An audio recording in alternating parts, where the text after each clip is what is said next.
बहुत आला फैसला किया गैरी क्रिस्टन ने। पूरी दुनिया में जाके इन लोगों की इज्जतें कराएगा, वो टिका के बेइज्जतियां करेगा इस क्रिकेट बोर्ड की, ठीक है, इस सिलेक्शन कमेटी की, यहाँ के लोगों की। अब वो हर जगह जहां जाके लीगों में, आईपीएल में, फलानी लीग, इधर उधर जाके जब उनसे उससे भी पूछा जाएगा ना, भाईजान तूने रिजाइन क्यों दिया, वो एक एक टका टका के तुम लोगों के बारे में बोलेगा कि ये है औकात इस क्रिकेट बोर्ड की। लोग तो अकड़ गए ना, 2 मैच के बाद अकड़ गए हम।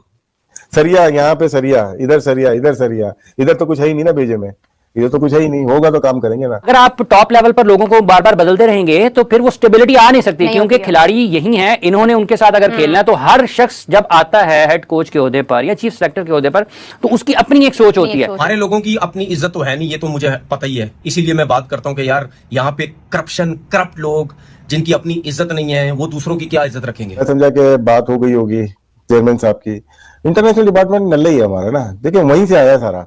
फखर का केस वहीं से, बाबर का केस वहीं से, सेंट्रल कॉन्ट्रैक्ट डिले वहीं से, हर चीज वहीं से। तो उस बंदे को रख के क्या करना है इनको। ये भी आपको बता दूं कि जेसन गिलेस्पी भी खुश नहीं है, उसकी वजह है और भाई वो पाकिस्तान टीम के हेड कोच हैं, ठीक है, वो किसी गली नंबर 314 के वो हेड कोच नहीं है भाई, वो पाकिस्तान टीम के हेड कोच हैं। यार कोई भी मुल्क को नहीं देख रहा, चलो उनका मुल्क नहीं है, लेकिन हमारा बोर्ड तो सोचना चाहिए ना यार, जो डिसीजन ले रहे हैं उसके असरात कितने दूर तक जाएंगे। जो आउटसाइड से लगता है, there is no word from Gary, at least जो पब्लिक को आके उसने बताया कि क्यों वो ये नहीं कंटिन्यू कर सकता।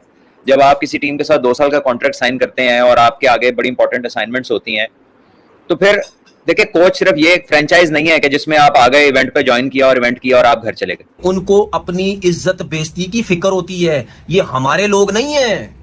जिथों आण दियो तो आण दियो, बेइज्जती होण दियो तो होण दियो, ठीक है। ये करप्ट है, सारे करप्टों का टोला हमारे यहाँ पे है सब। इनको इज्जत बेइज्जती, इनको क्या पता इज्जत बेइज्जती क्या होती है भाई। ओवरऑल मेरे ख्याल में पाकिस्तान क्रिकेट के लिए बुरा हुआ है। अब अगर हम किसी बड़े फॉरेन कोच को लाना चाहेंगे, लोग मेरे ख्याल पाकिस्तान इतनी आसानी से आएंगे नहीं। हमने जुमला ये सुना था वर्ल्ड बेस्ट कोच, दोनों जैसन के लिए भी और गैरी के लिए भी अपने टाइम पे थे, मैं ये नहीं बोल रहा। जैसन ने तो कोचिंग नहीं करी थी, उसने तो सीवी बना ली सीरीज जीत के इंग्लैंड के खिलाफ।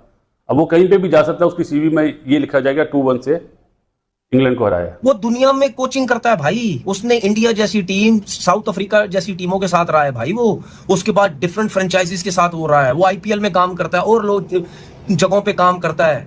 उसको शौक नहीं है तुम जैसे लोगों के साथ रह के बेइज्जतियां करा के पैसा कमाना। ये मैंने पहले भी कहा था, क्रिकेटर और क्रिकेट, ये वाले लोग जो है ना, ये पाकिस्तान क्रिकेट चलने नहीं देंगे, जीने नहीं देंगे, ये जीने नहीं देंगे, ये बर्बाद कर देंगे, नाकाम कर देंगे। कि अब हम पे जो है लोग एतबार नहीं करेंगे, क्योंकि हमारे कहते कॉमेडी ऑफ एरर्स है कि जो मुसलसल चल रहा है। जेफ लॉसन के साथ भी यही किया, रिचर्ड पाइबस के साथ भी यही किया, और मिकी आर्थर के साथ भी किया, यही वॉटमोर के साथ भी फैसला किया है, बहुत आला फैसला किया गैरी क्रिस्टन ने। पूरी दुनिया में जाके इन लोगों की इज्जतें कराएगा, वो टिका के बेइज्जतियां करेगा इस क्रिकेट बोर्ड की, ठीक है, इस सिलेक्शन कमेटी की, यहाँ के लोगों की।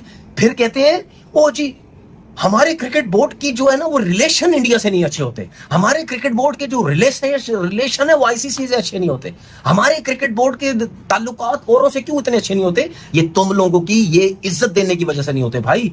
ये फॉरेनर्स जो होते हैं ना, फॉरेनर्स, इनकी बातों की बहुत वैल्यू होती है, क्योंकि दुनिया ये समझती है ये झूठे नहीं है, ये सच बोलते हैं। अब वो हर जगह जहां जाके लीगों में, आईपीएल में, फलानी लीग, इधर उधर जाके जब उनसे उससे भी पूछा जाएगा ना, भाईजान तूने रिजाइन क्यों दिया, वो एक एक टका टका के तुम लोगों के बारे में बोलेगा कि ये है औकात इस क्रिकेट बोर्ड की।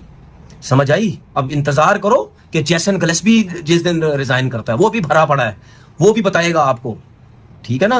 अपनी मर्जी से आप जिसको टीम से निकाल रहे हो, अपनी मर्जी से जिसको टीम से निकाल, अगर आपका अपना कोच भी हो, अगर आप उसको भी 3-4-5 माह के बाद बदल देंगे तो वो भी दुनिया में खबर तो जाएगी पाकिस्तान की। लेकिन जब आप किसी को बाहर से लेकर आते हैं और उसको आप पहले उसके साथ कुछ और वादे करते हैं, बाद में आप वादे नहीं निभाते हैं, आप ये कहते हैं कि उनको हमने ये कहा, उन्होंने नहीं किया, उनकी तरफ से खबर आती है कि इन्होंने हमारे साथ ये वादा किया था, वो नहीं निभाया। तो अभी कुछ देर में मेरा ख्याल है गैरी ने अपना बयान जारी करना है, उन्होंने अपना स्टेटमेंट देना है। तो ये जो अलहदगी हुई है दोनों की, ये कोई इतना वो नहीं है कि हंसी खुशी कोई, ठीक है पाइन थोड़ी बहुत मेहरबानी हो गया, हाँ थोड़ी बहुत मेहरबानी, अरे जाएं जी आप भी खुश रहें मैं भी खुश, ये ऐसा नहीं है। ये बड़ा सोचना है। और पाकिस्तान ने क्रिकेट में गुज़श्ता 1-2 बरस में अगर आप देखते हैं तो इस मिसबाह उल हक का जाना वकार यूनुस का जाना, फिर मिकी आर्थर का आना और मिकी आर्थर उसकी टीम का जाना, फिर मोहम्मद हफीज़ का आना, मोहम्मद हफीज़ का जाना, वहाब रियाज का आना, वहाब रियाज का जाना, मिकी आर्थर इनका गैरी क्रिस्टन का आना, उनका चले जाना। तो ये वो सारी चीज़ें हैं जिनको अगर आप मजमूई तौर पर देखते हैं तो कोई इतना अच्छा मंजर पाकिस्तान क्रिकेट का पेश नहीं करती है। आना जाना लगा हुआ है, आना जाना देखें ना, ये अगर पहले से ही आ रही थी और अंदाजा यही था कि इस सीरीज के बाद इनको हटा दिया जाएगा, तो इस वजह से प्रॉब्ली उन्होंने सेंस करते हुए अस्यूम करते हुए ये रेजिग्नेशन उनको पहले दिया, इससे पहले कि वो निकालते, इसलिए कि उससे उनके नाम पे भी डेंट पड़ता। और बिल्कुल बात यही है कि बोर्ड की जो थिंकिंग जो होगी फ्यूचर प्लानिंग के पॉइंट ऑफ व्यू से वो उस प्लान का हिस्सा नहीं होंगे, तो इस वजह से फिर नेचुरली कोई ना कोई छोटी छोटी चीजों के ऊपर वो चीजें क्रिएट होती हैं ऑटोमेटिकली और फिर वो डिसीजन फिर ले लिया जाता है। तो just out of the blue नहीं हुआ कि जी वन फाइन डे उन्होंने आगे रिजाइन कर दिया, उसके पीछे कॉन्सिक्वेंसेस डेफिनेटली इशू क्रिएट हुए होंगे जिसकी वजह से ये डिसीजन लेने में गैरी कर्स्टन ने ये लिया डिसीजन। हमने जुमला ये सुना था वर्ल्ड बेस्ट कोच, दोनों जैसन के लिए भी और गैरी के लिए भी अपने टाइम पे थे, मैं ये नहीं बोल रहा। जैसन ने तो कोचिंग नहीं करी थी, उसने तो सीवी बना ली सीरीज जीत के इंग्लैंड के खिलाफ। अब वो कहीं पे भी जा सकता है, उसकी सीवी में ये लिखा जाएगा 2-1 से इंग्लैंड को हराया, तो सीवी बन गई है। वो भी मेरे ख्याल हाथ पाँव मारेगा।